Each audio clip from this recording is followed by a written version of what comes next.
말도 안 돼. 박사못? 말도 안 돼.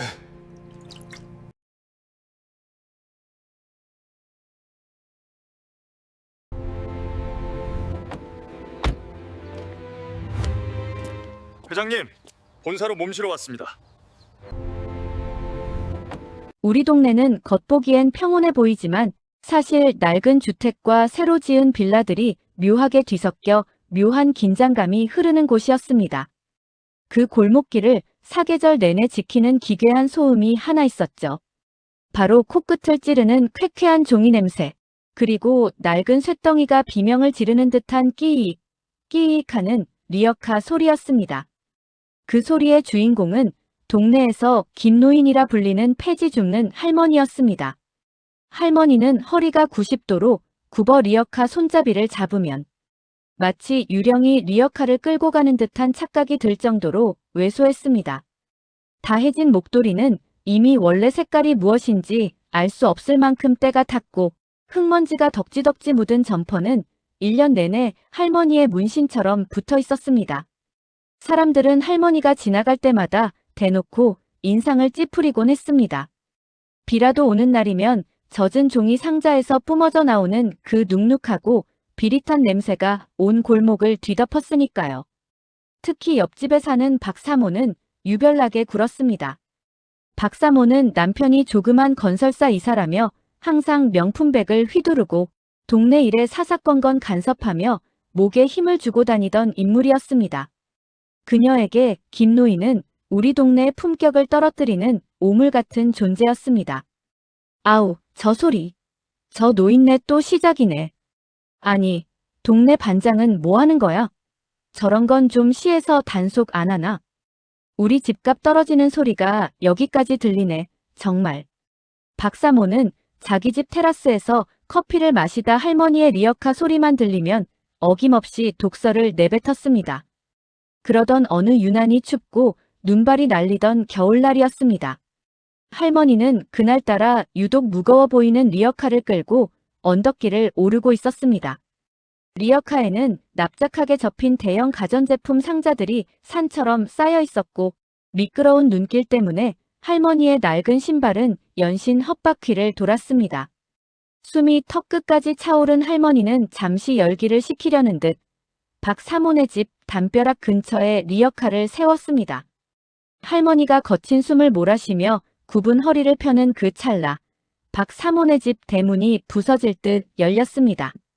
박사모는 마치 자기 영역을 침범당한 맹수처럼 눈을 부라리며 튀어나왔습니다. 손에는 웬 커다란 소금 봉지가 들려 있었죠. 어머, 어머, 할머니, 지금 여기서 뭐 하는 거야? 여기가 쓰레기 하치장이야. 왜 남의 집, 금쪽 같은 대문 앞에 이런 더러운 쓰레기를 쌓아두고 난리냐고. 당장 안 치워요? 할머니는 당황한 듯 마른 손으로 리어카 손잡이를 꼭 쥐었습니다. 미안하구먼. 길이 너무 미끄러워서 잠시만 숨 좀 돌리려고.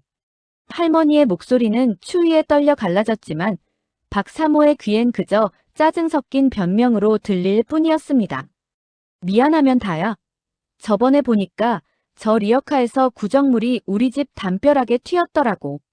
재수없게 진짜. 동네 물 흐리는 것도 유분수지. 저런 노인네 때문에 우리 아들 앞길 막히면 할머니가 책임질 거야. 말이 끝나기 무섭게 박사모는 소금 봉지를 뜯어 할머니의 머리 위로 그리고 폐지 더미 위로 사정없이 소금을 뿌려댔습니다. 에잇! 소금이라도 뿌려야지 원 재수 없어서 살 수가 없네. 당장 꺼져요. 다시는 우리 집 근처에 얼씬도 하지 마. 그 하얀 소금 알갱이들이 할머니의 낡은 점퍼와 빨갛게 터진 손등 위로 흩뿌려졌습니다. 할머니는 소금이 눈에 들어갔는지 잠시 눈을 비비더니 아무 말 없이 다시 허리를 숙였습니다. 그 투박하고 갈라진 손등이 추위에 빨갛게 터져 있는 것을 보니 지켜보던 제 가슴이 다 무너져 내리는 것 같았습니다.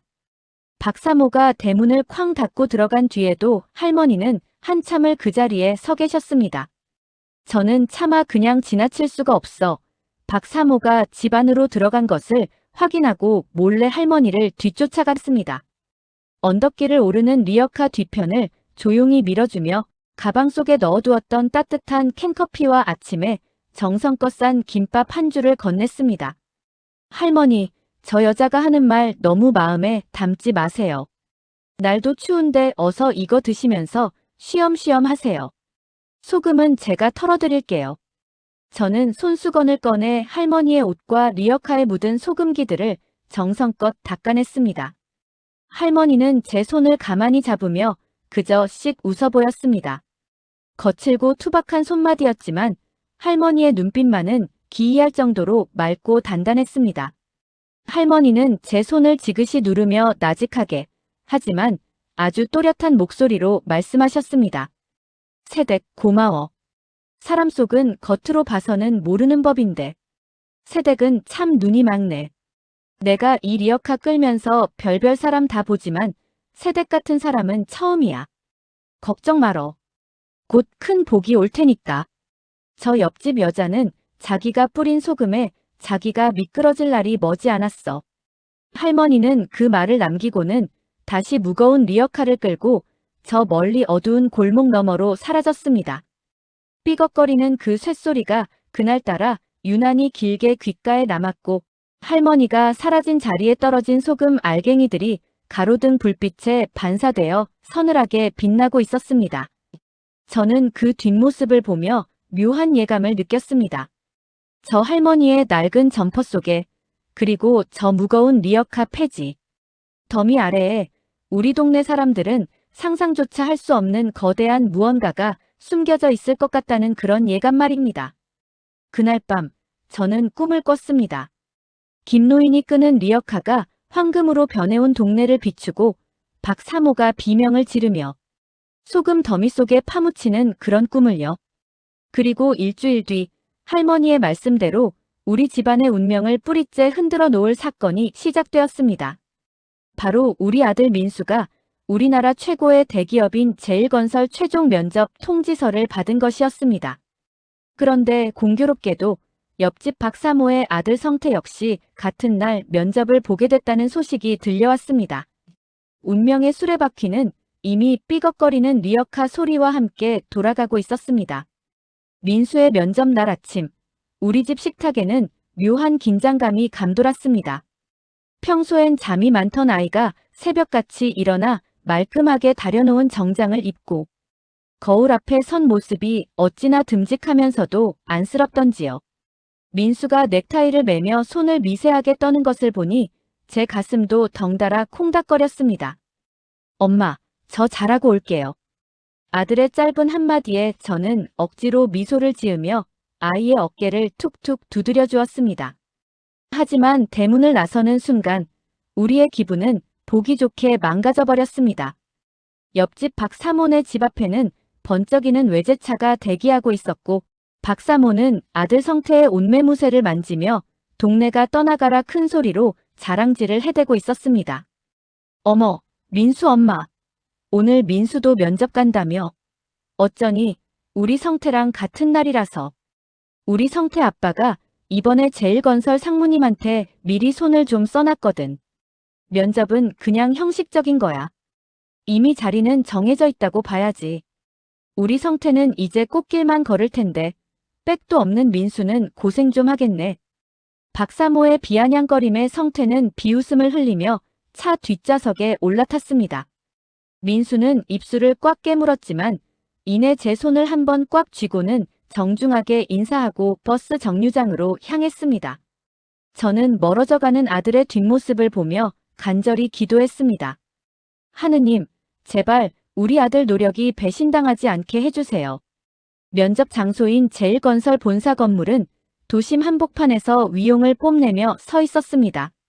거대한 통유리 창이 아침 햇살을 받아 번쩍이는 그곳은 우리 같은 서민들에게는 감히 넘볼 수 없는 성벽처럼 느껴졌죠.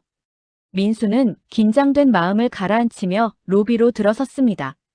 그런데 그 화려한 대리석 바닥 위로 어울리지 않는 소란이 벌어지고 있었습니다. 아니, 할머니. 여기 오시면 안 된다니까요. 여긴 외부인 출입 금지예요. 경비원들의 거친 목소리가 들리는 곳을 보니 낯익은 실루엣이 보였습니다. 바로 우리 동네에서 폐지를 줍던 김 노인이었습니다. 할머니는 오늘도 여전히 다해진 점퍼에 낡은 모자를 눌러쓰고 있었고 손에는 웬 낡은 보따리 하나를 꼭 쥐고 있었습니다. 할머니는 당황한 듯 경비원들에게 무언가를 설명하려 했지만 경비원들은 할머니의 팔을 붙잡고 밖으로 끌어내려 안간힘을 쓰고 있었습니다. 마침 근처를 지나가던 성태가 그 광경을 목격했습니다. 성태는 인상을 찌푸리며 코를 막더니 할머니 쪽으로 다가가 조롱 섞인 말을 내뱉었습니다. 아, 진짜 재수없게 면접 날 뭐야. 할머니, 여기가 어디라고 기어들어와요? 여기 종이 박스 없으니까 당장 저기 화물 엘리베이터 타고 꺼지라고요. 냄새나서 면접 망치면 할머니가 책임질 거야. 성태는 할머니를 마치 벌레 보듯 혐오스럽게 쳐다보며 경비원들에게 빨리 치우라고 손짓했습니다. 할머니는 성태의 차가운 눈빛에 고개를 숙인 채 어쩔 줄 몰라 하셨죠. 그때였습니다. 민수가 인파를 헤치고 달려가 할머니의 앞을 가로막았습니다. 할머니, 괜찮으세요? 어디 다치신 데는 없고요?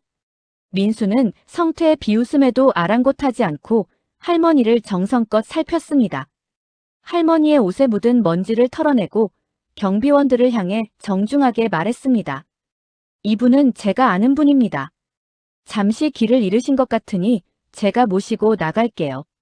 조금만 양해해 주십시오. 민수는 면접 대기 시간이 5분밖에 남지 않았음에도 불구하고 할머니를 부축해 로비 구석의 소파로 모셨습니다. 성태는 그런 민수를 보며 혀를 찼습니다. 야, 김민수. 너 그러다 면접 늦으면 어쩔래? 주제 파악 좀 해라. 저런 노인네 챙긴다고 내 인생이 바뀌냐? 멍청하긴. 성태는 승리자라도 된 양 거만하게 엘리베이터로 향했습니다. 하지만 민수는 끝까지 할머니의 곁을 지켰습니다. 할머니는 민수의 손을 잡으며 낮은 목소리로 물으셨습니다. 학생, 오늘 중요한 날 아닌가? 나 때문에 늦어서 어째? 민수는 환하게 웃으며 대답했습니다. 아니에요, 할머니. 할머니 안전이 더 중요하죠. 제가 조금 빨리 뛰어가면 됩니다. 여기 시원한 물 좀 드시고 계세요. 저 면접 잘 보고 올게요. 민수는 할머니에게 생수 한 병을 건네고는 면접장을 향해 전력 질주했습니다. 할머니는 멀어져가는 민수의 뒷모습을 한참이나 바라보더니 입가에 묘한 미소를 지으셨습니다. 그 맑고 단단한 눈빛은 폐지를 줍던 노인의 것이 아니었습니다. 민수가 면접장에 들어섰을 때 이미 면접은 시작되고 있었습니다. 다행히 늦지는 않았지만 성태는 이미 면접관들 앞에서 자기 아빠의 인맥을 과시하며 자신만만하게 답변을 이어가고 있었습니다. 그런데 면접장 중앙 상석, 아직 비어있는 의자 하나가 눈에 띄었습니다. 제일건설 창업주 김명숙 회장이라는 명패가 놓인 그 자리. 동네 폐지 할머니와 성이 같다는 사실을 민수가 깨달은 건 그로부터 10분 뒤였습니다. 육중한 문이 열리고 한 여인이 들어왔습니다. 비서실장의 안내를 받으며 들어온 그분은 조금 전 로비에서 민수가 부축했던 김 노인이 아니었습니다. 낡은 점퍼 대신 우아한 실크 수트를 입고 헝클어진 머리 대신 단정하게 올린 머리를 한 대한민국 건설업계에 살아있는 전설 김명숙 회장이 서 있었습니다. 성태의 얼굴은 순식간에 흑빛이 되었고 민수는 자신의 눈을 의심했습니다. 삐걱거리는 리어카 소리 뒤에 숨겨진 거대한 진실이 드디어 그 화려한 면접장 안에서 베일을 벗는 순간이었습니다. 면접장 안의 공기는 한순간에 진공 상태가 된 듯 고요해졌습니다. 아니, 고요하다 못해 성태의 거친 숨소리마저 천둥소리처럼 크게 들릴 정도였죠. 정장으로 갈아입고 상석에 앉은 김명숙 회장님은 아까 로비에서 보았던 그 굽은 허리의 노인이 아니었습니다. 그녀의 눈빛은 마치 먹잇감을 앞에 둔 맹수처럼 형형하게 빛나고 있었고 입가에는 아주 희미하지만 서늘한 미소가 걸려 있었습니다. 성태는 사색이 된 얼굴로 부들부들 떨고 있었습니다. 손에 쥐고 있던 면접용 자료들이 바닥으로 힘없이 툭 떨어졌지만 그는 그것을 주울 생각조차 못하는 것 같았습니다. 김 회장님은 책상 위에 놓인 성태의 이력서를 아주 천천히 한 장씩 넘기며 입을 떼셨습니다. 그 목소리는 낮았지만 면접장 벽면을 타고 울려 퍼지는 묵직한 힘이 있었습니다. 박성태 군, 자네 아버지가 우리 회사 상무와 형님 동생 하는 사이라고. 그래서 이 자리가 이미 자네 것으로 내정되어 있다고 믿고 있었나? 회장님의 질문에 성태는 대답은커녕 침조차 삼키지 못했습니다. 옆에 앉아있던 다른 면접관들의 얼굴도 흑빛이 되긴 마찬가지였습니다. 성태 아빠의 청탁을 받았던 면접관들은 식은땀을 흘리며 고개를 숙였죠. 김 회장님은 성태의 이력서를 집어들어 허공에 흔들며 말을 이으셨습니다. 아까 로비에서 자네가 그랬지. 냄새나니까 화물 엘리베이터나 타고 꺼지라고.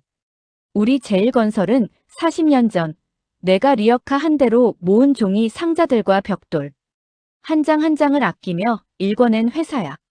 내 몸에 밴 이 흙냄새와 종이. 냄새가 더러워서 못 견디겠다는 사람이 어떻게 우리 회사에 건물을 짓고 우리 사람들과 소통하겠다는 건가? 김 회장님은 이력서를 성태의 발 앞으로 툭 던지셨습니다. 마치 아까 박 사모가 할머니에게 소금을 뿌리던 그 차가운 동작과 소름 끼치게 닮아 있었죠. 자네가 그렇게 자랑스러워하는 자네 아버지에게 가서 전하게.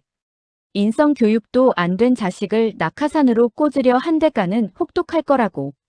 보안 요원들, 이 학생을 당장 밖으로 모시게. 제일건설의 공기를 더럽히는 냄새가 나는군.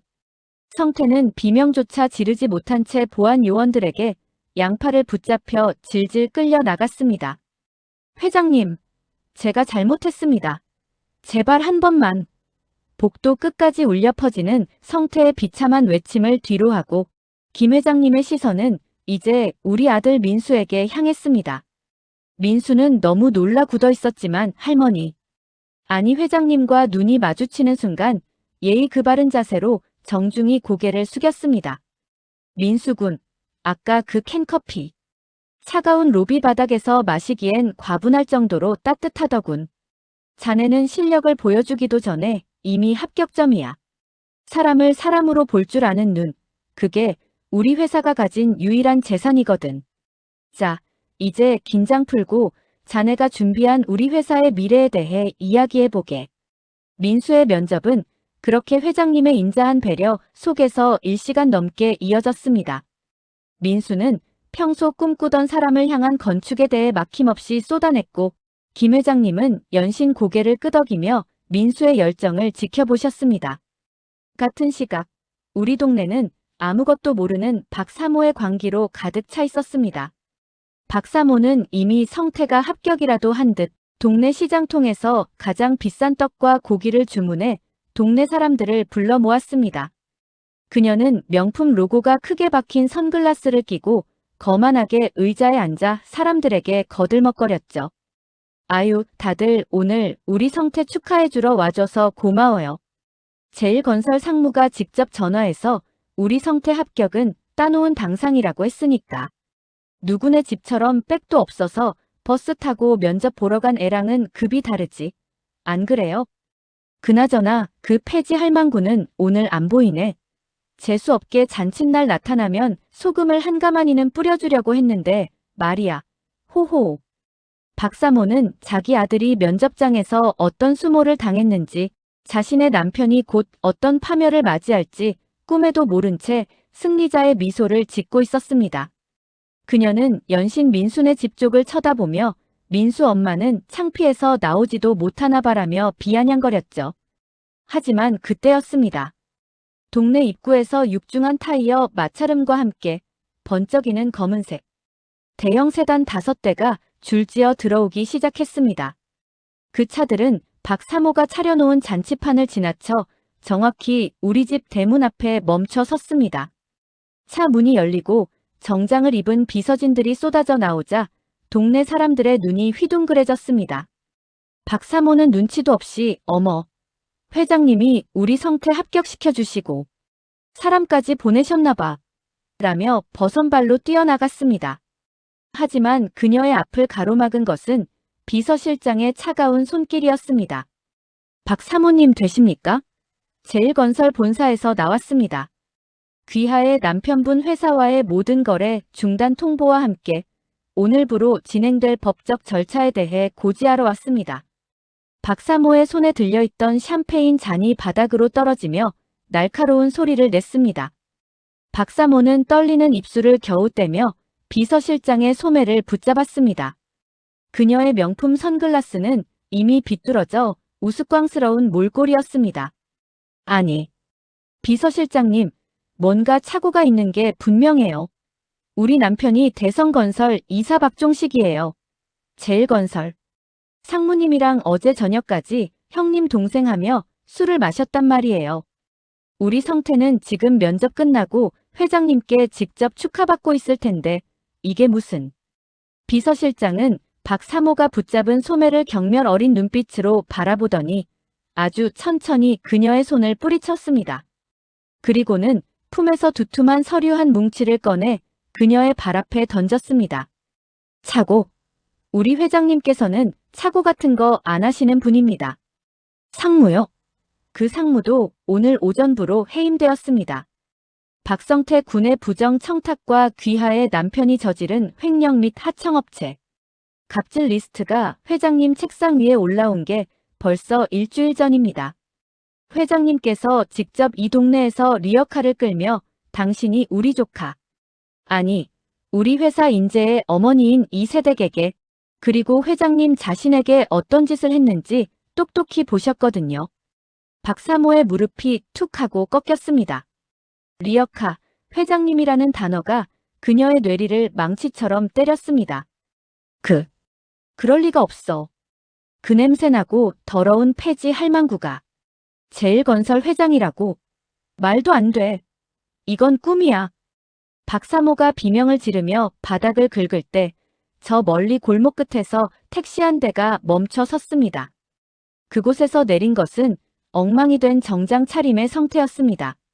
성태는 면접장에서 보안 요원들에게 끌려 나온 충격 때문인지 눈동자가 풀려 있었고 신발 한쪽은 어디다 흘렸는지 맨발 상태였습니다. 박사모는 아들을 보자마자 기어갔습니다. 성태야, 말 좀 해봐. 내가 합격했다고 말해. 저 사람들이 거짓말하는 거지. 하지만 성태는 엄마의 손을 뿌리치며 괴성을 질렀습니다. 엄마 때문이야. 그 할머니한테 소금 왜 뿌렸어? 그 할머니가 회장이라고. 나 이제 인생 끝났어. 다 엄마 때문이라고. 성태 절규해. 박사모는 정신을 잃은 듯 멍하니 하늘만 바라봤습니다. 그때였습니다. 비서실장이 우리 집 대문을 향해 정중히 고개를 숙였습니다. 대문 안에서 민수가 씩씩한 걸음으로 걸어 나왔습니다. 민수의 손에는 제일건설의 상징인 금색 배지가 달린 사원증 케이스가 들려 있었습니다. 어머니, 저 합격했어요. 회장님께서 직접 절 뽑아주셨어요.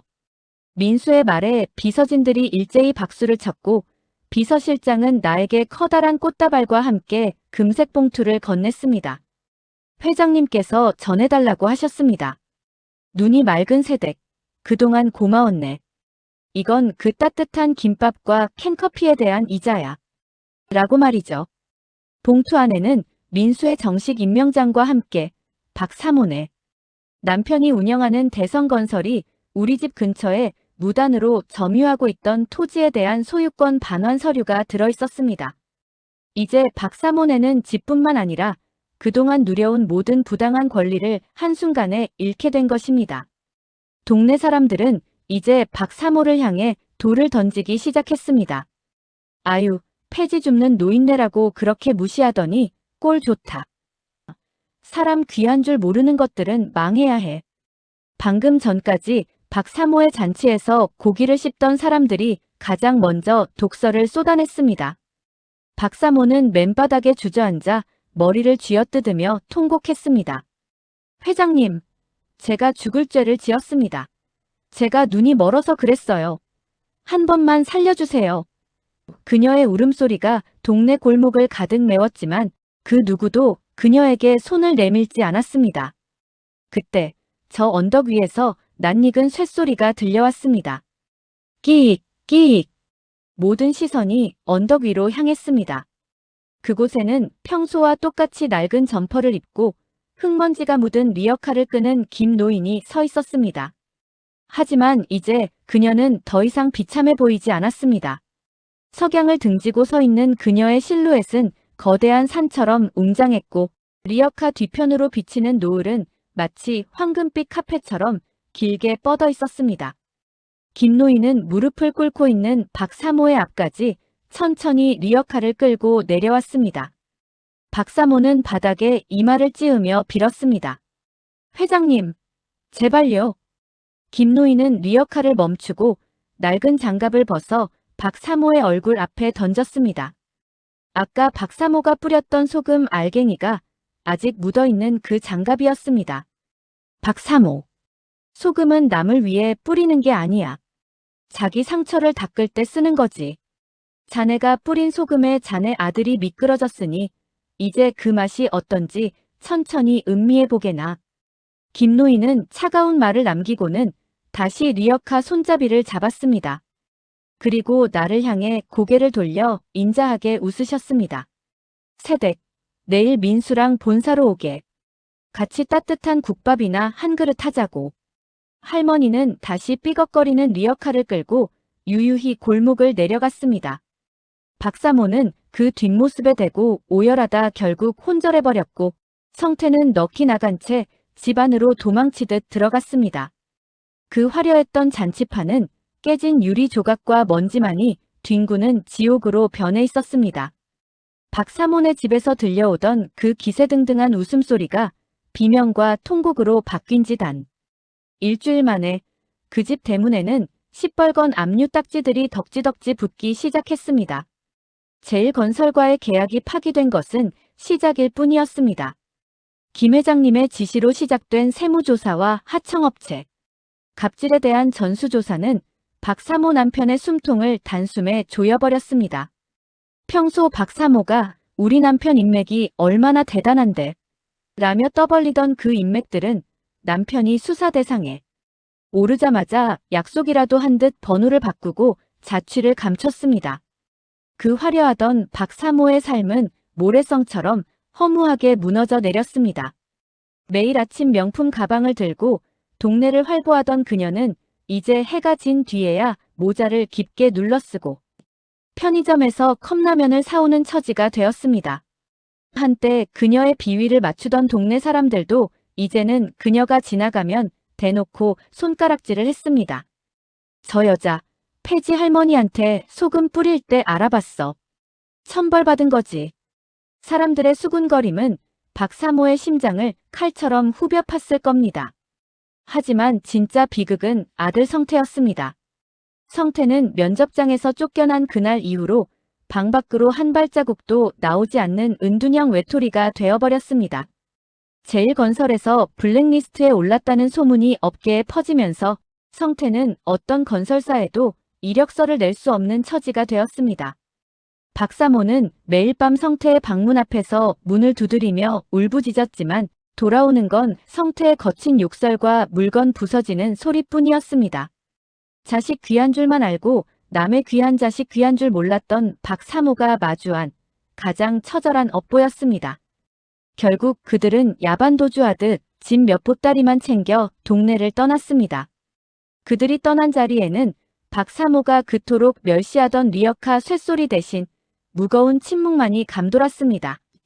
그로부터 며칠 뒤 우리 아들 민수의 첫 출근 날이 밝았습니다. 민수는 회장님께서 직접 선물해 주신 감색 정장을 차려입고 제일건설 본사로 향했습니다. 저 역시 민수의 손을 잡고 함께 본사를 방문했습니다. 로비에 들어서자 수십 명의 직원들이 도열해 우리를 맞이했습니다. 그리고 그 중앙에는 더 이상 낡은 점퍼가 아닌 우아한 진주 목걸이와 단정한 수트를 입은 김명숙 회장님이 서 계셨습니다. 회장님은 저를 보며 환하게 웃으시더니 제 투박한 손을 꽉 잡으셨습니다. 세댁, 오느라 고생했네.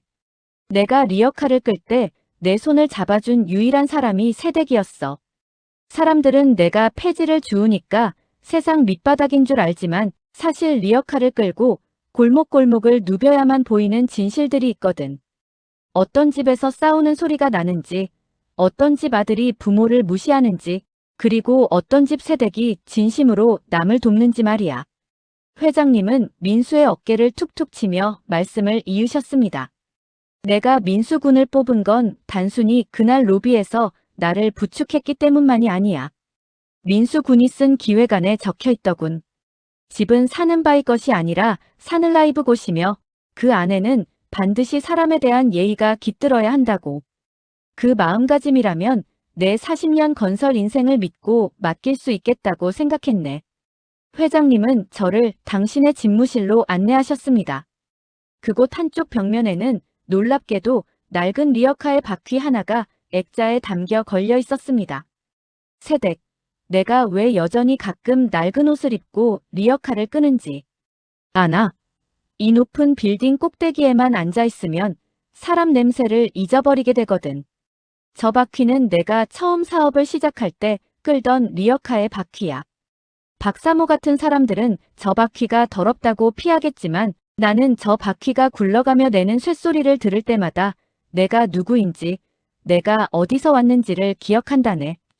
회장님은 책상 서랍에서 작은 통장 하나를 꺼내 제 손에 쥐어주셨습니다. 이건 내가 폐지를 팔아모은 돈이야. 박사모가 소금을 뿌리며 무시했던 그 돈이지. 이 돈으로 우리 동네에 진심장학재단을 만들려고 하네. 그리고 그 재단의 이사장을 새댁이 맡아주게. 공부 잘하는 애들 말고 인성이 바르고 사람 귀한 줄 아는 아이들을 찾아내서 돕는 재단 말이야. 새댁 같은 사람이라면 내 진심을 잘 전달해 줄 것 같아서. 저는 너무 놀라 눈물을 쏟고 말았습니다. 그저 불쌍해 보이는 어르신께 따뜻한 밥 한 끼 대접하고 싶었던 마음뿐이었는데 그것이 이렇게 큰 인연으로 돌아올 줄은 꿈에도 몰랐습니다. 그날 이후 제 인생은 완전히 바뀌었습니다. 재단 이사장으로서 어려운 환경 속에서도 바르게 자라는 아이들을 만날 때마다 저는 김 회장님이 끄시던 그 낡은 리어카를 생각합니다. 민수는 제1건설에서 가장 따뜻한 현장 소장으로 이름을 날리며 승승장구하고 있고 저 역시 회장님과 가끔 국밥을 한 그릇 하며 소중한 인연을 이어가고 있습니다. 박사몬의 가족이 어디서 어떻게 살고 있는지는 이제 궁금하지 않습니다. 다만 한 가지 확실한 건 그들은 평생 자신이 뿌린 그 짠, 소금의 맛을 잊지 못하며 살아가고 있을 거라는 사실입니다. 인생이라는 건물은 돈이나 명예로 짓는 것이 아닙니다. 사람에 대한 배려와 진심이라는 벽돌로 차곡차곡 쌓아 올려야만 어떤 비바람에도 무너지지 않는 튼튼한 집이 된다는 것을 저는 이제 잘 알고 있습니다. 오늘도 우리 동네 어딘가에서 삐걱거리는 리어카 소리가 들려옵니다. 예전 같으면 고개를 돌렸을 사람들도 이제는 한 번 더 그 뒷모습을 바라보며 따뜻한 인사를 건넵니다. 김 회장님이 우리 동네에 남긴 가장 큰 유산은 장학금도 건물도 아닌 바로 사람을 향한 따뜻한 눈빛이었으니까요. 여러분, 지금 여러분 곁을 지나가는 초라한 누군가가 혹시 여러분의 인생을 바꿀 은인일지도 모른다는 생각 해보신 적 있나요? 겉모습만 보고 소금을 뿌리는 삶을 살 것인지 아니면 따뜻한 캔커피 한 잔을 건네는 삶을 살 것인지 선택은 여러분의 몫입니다. 지금까지 폐지 줍는 회장님의 기막힌 실화 사연이었습니다. 시청해주셔서 감사합니다.